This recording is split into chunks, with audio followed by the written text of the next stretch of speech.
E aí galera, beleza? Bem-vindo ao Historizado Company, para você se encontrar mais uma vez historizado. Bem, nós começamos agora justamente o Historizado Cursos, onde nós vamos buscar trabalhar uma série de estudos em relação à história e ao que existe na humanidade.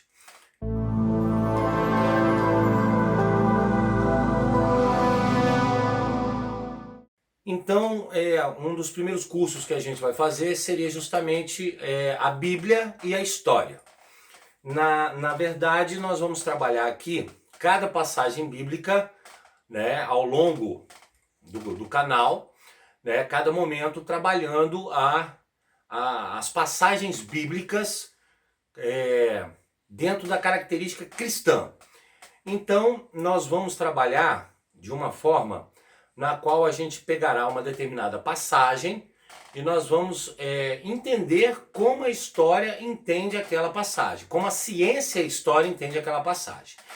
Então veja bem, a nossa interpretação não será uma interpretação propriamente dito teológica, ela será uma interpretação da ciência e história. Então nós não vamos questionar a fé, nós não vamos questionar a existência divina, nós não vamos questionar se a religião cristã é montada, não é, como tanto dizem, não é bem isso. Da mesma forma que a gente vai fazer com o cristianismo, nós faremos também com outras religiões, claro. E a intenção é justamente mostrar como a ciência e história, né, faz a leitura do livro sagrado do cristianismo. Então, para isso, nós devemos saber o seguinte: segundo o historiador Mark Bloch, que é um dos historiadores que eu prefiro, no caso, a história é uma ciência que estuda os homens no tempo. Ou seja, nós historiadores, cientistas historiadores, nós pegamos um determinado tempo e a gente lê aquele tempo, interpreta aquele tempo que o homem viveu. Então, por que eles pensavam daquela forma? Por que eles escreveram daquela forma? O que existia de tecnologia naquele momento para produzir daquele jeito aquele texto? Qual era o conhecimento humano, talvez, daquele momento? Qual era o pensamento da mentalidade geral?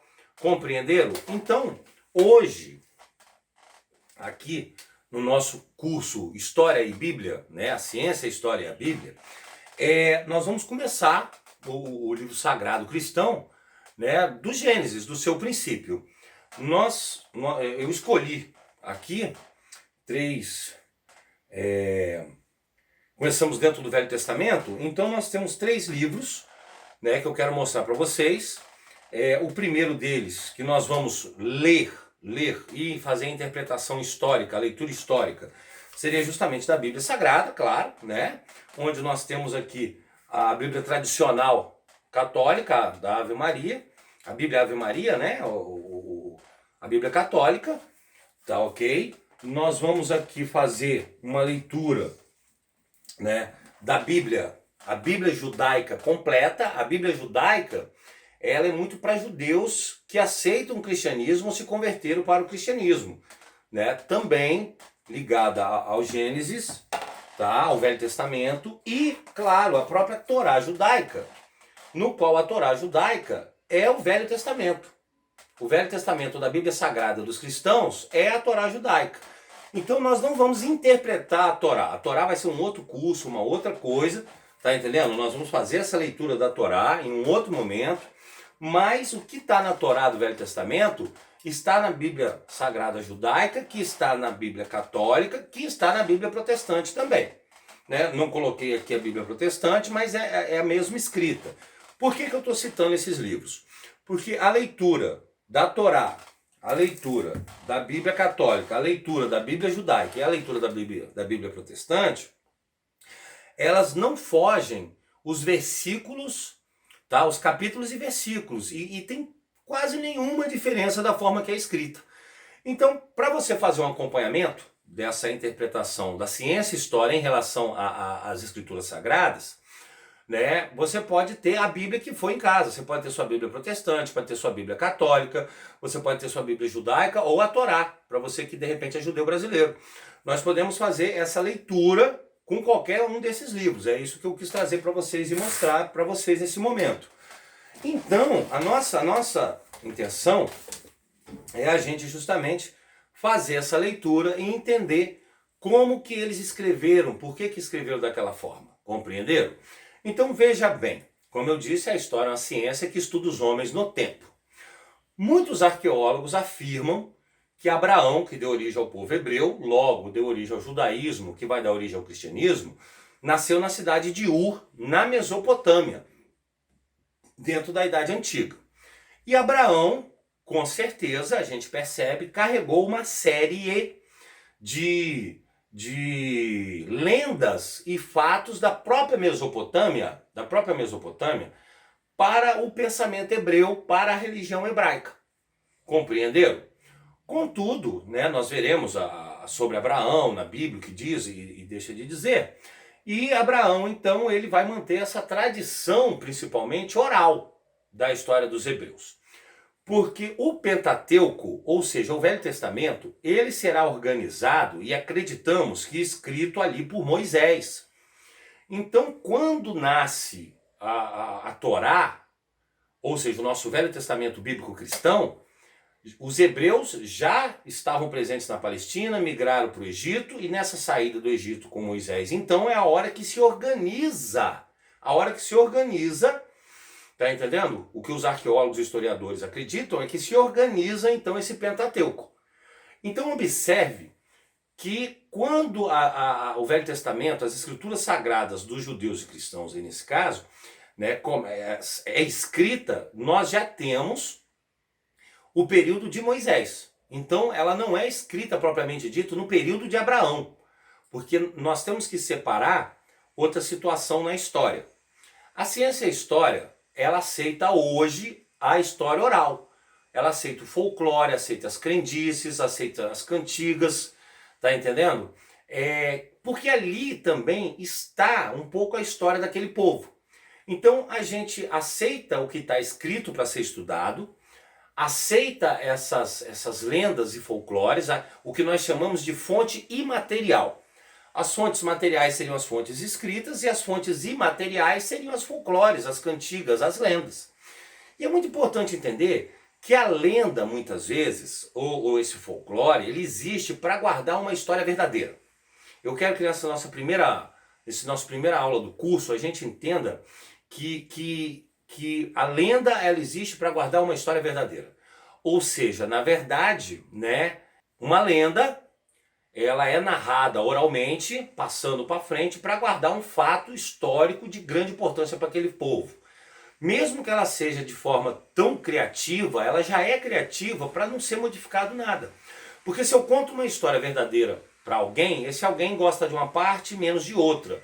Ele bota um ágio numa parte e tira de outra. A lenda já é tão extraordinária que ela guarda uma história verdadeira.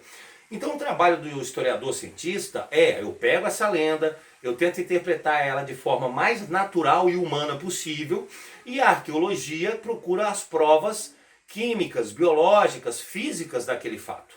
Então nós vamos trabalhar com uma série de passagens lendárias da Bíblia.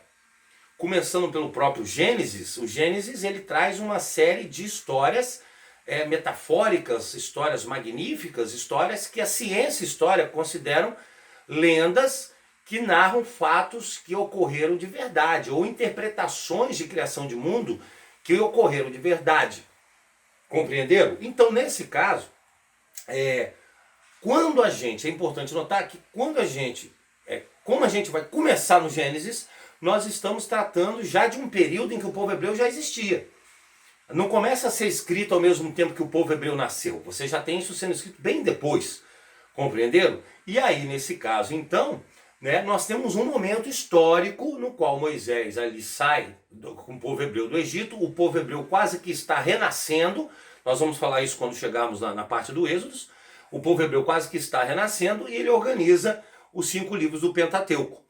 Então, nós devemos ter alguns parâmetros para estudar a história e a Bíblia, a ciência, história e a Bíblia, que seria o seguinte: nós temos um período histórico que essas pessoas estão inseridas, nós temos o período histórico no qual elas estão escrevendo esses livros, tendo isso como verdade. Essas pessoas, elas buscam uma série de lendas, de coisas que ocorreram de forma até sobrenatural, que aí a ciência história vai justamente explicar historicamente como ocorreu, para a gente poder entender a interpretação da ciência história em relação às escrituras sagradas. Então, nessa nossa primeira aula, é importante você já entender essa base, compreender o que será usada em todas as outras aulas. Claro que eu vou lembrar uma parte ou outra disso em outras aulas, para vocês não esquecerem. Mas hoje a gente começa aqui já com Gênesis, onde a gente pega a primeira parte, as origens, o princípio de tudo. Então, capítulo 1, versículo 1. No princípio, Deus criou os céus e a terra. A terra estava informe e vazia. As trevas cobriam o abismo e o Espírito de Deus pairava sobre as águas. Deus disse: faça-se a luz. E a luz foi feita. Deus viu que a luz era boa e separou a luz das trevas. E Deus chamou a luz dia e as trevas noite. Sobreveio a tarde e depois a manhã. Foi o primeiro dia. Então, nós podemos observar que a interpretação do Gênesis da Bíblia cristã, a forma na qual ele é escrita, é uma forma extremamente metafórica. A ciência história aceita que esses homens desse período, de cerca de 3 a 4 mil anos antes de Cristo, né, eles tinham conhecimento já suficiente para, de uma forma de observação da natureza, uma forma de observação dos acontecimentos naturais, da geografia de mundo, tentar explicar o que foi a criação. Porque a partir do momento que o homem se tornou sedentário, a partir do momento que o homem parou próximo ao rio, passou a produzir seu alimento, ter os animais perto dele, o homem passou a olhar para si mesmo e olhar para o universo. E passou a se perguntar: da onde veio o universo? Da onde eu vim? Para onde eu vou? E de certa forma esses homens, principalmente esses grandes líderes políticos desses povos, eles acabavam sendo homens sábios. Por isso eles eram grandes líderes políticos. Eles vão interpretar esse mundo e tentar fazer uma leitura desse princípio. Da onde teria vindo isso tudo? Ora, se o homem cria coisas, o homem criava ferramentas, o homem comandava animais, podemos dizer, ele logo imagina a velha história de Deus sendo a imagem e semelhança dele. Deus criou o homem à sua imagem e semelhança. Chegaremos nessa parte, mas eu já estou usando ela aqui, porque ele diz que o homem tem a sua imagem e semelhança. Logo, o homem, então, ao entender que tem a imagem e semelhança de Deus, se o homem é criador de coisas, Deus também o seria. Então, para o homem criar as coisas, ele precisava de uma plataforma, uma base para criar as coisas. Então, essa base já, digamos, poderia ter existido. E esse homem poderia criar a partir daí. Então, a gente observa na leitura que diz: no primeiro dia, Deus criou os céus e a terra. Então Deus criou uma base. Você tinha Deus somente, a Bíblia cristã, né, a Torá judaica, faz do Deus único e abstrato o princípio de tudo, faz dele o princípio de tudo, e ele diz: Deus criou os céus e a terra. Veja bem. Então ele cria uma base para começar essa criação. Né? A terra estava informe e vazia. As trevas cobriam o abismo e o Espírito de Deus pairava sobre as águas. Ou seja, Deus cria no princípio os céus e a terra. Ele vai, né, ver que a terra está distorcida, e aí nesse momento as trevas cobrem a terra e o Espírito de Deus pairava sobre as águas. Quer dizer, você não tem a criação da água. Mesmo o céu sendo um vapor d'água, quando ele fala que o Espírito de Deus pairava sobre as águas, já dá a ideia de que a água já existia. Estão compreendendo? Deus criou o céu e a terra. Ora, os céus é vapor d'água, mas em contrapartida, o Espírito de Deus pairava sobre as águas, e ele viu a terra e existiam as trevas sobre a terra disforme. E aí, nesse momento, Deus então viu tudo, e aí Deus disse: faça-se a luz. E a luz foi feita. Isso quer dizer então que você já tinha a terra, você já tinha os céus, você já tinha a água e o Espírito de Deus e não tinha luz. Isso tudo estava, de certa forma, numa treva. E ele diz então, faça-se a luz. E a luz foi feita. Deus viu que a luz era boa e separou a luz das trevas. Deus chamou a luz de dia e as trevas de noite, dentro do primeiro dia. Então, nesse momento, Deus está criando o dia. Ele está criando as 24 horas. É a visão que os escritores do Gênesis estão tendo. Ele criou as 24 horas. Ele separa as trevas, compreenderam, da luz. Numa interpretação unicamente terrena, na Idade Antiga, nós não temos essa iluminação toda que nós temos hoje. Então, a noite ela é muito escura. Todos vocês que já tiveram a experiência de quebrar um automóvel na estrada à noite, ficar sem a luz do farol, ou você no seu sítio, na sua chácara, né, na floresta, é completamente escura, ou mesmo na cidade, quando tem um blackout, a escuridão é total. Então a noite era muito noite, podemos dizer assim, era muito trevas mesmo nesse período. O que é muito ruim, porque você não enxerga, você não vê as coisas direito, fica perigoso. Então quando vem o dia, você tem a luz, você enxerga isso. Essa passagem do primeiro dia, ela pode ser interpretada de várias formas. Mas queira ou não queira, a ciência e a história entende que o homem, ao observar essa natureza, ele diz que essa natureza é criada por um Deus, né? Nesse caso o Deus judaico, cristão e muçulmano, né? Jeová, é criada por um Deus e que já existia uma base ali, né? Você tem a figura de Deus criando o céu e a terra, ele deu uma base, ele é o Criador. Ele é o Criador, ele é o princípio de tudo, não resta dúvida na visão religiosa. Como eu disse, a história não está aqui para questionar a existência de Deus. A história está aqui para interpretar o momento que está sendo criado, que está sendo escrito o livro, e entender como esses homens pensavam naquela época. A história é a ciência que estuda os homens no tempo. Então, automaticamente, ao existir o céu e a terra, Deus observa tudo isso, uma terra disforme. Aí existem as trevas, quer dizer, ainda não tem a luz. O Espírito de Deus parava sobre as águas. Existe a água, que Deus não fala que criou a água. Ele criou os céus que é um vapor d'água, mas a água já existia ali. Dá a entender de que o Espírito dele parava sobre as águas e a água é um princípio de tudo. Compreenderam? Por quê? Porque o homem na Idade Antiga vê que a água é o seu sustento.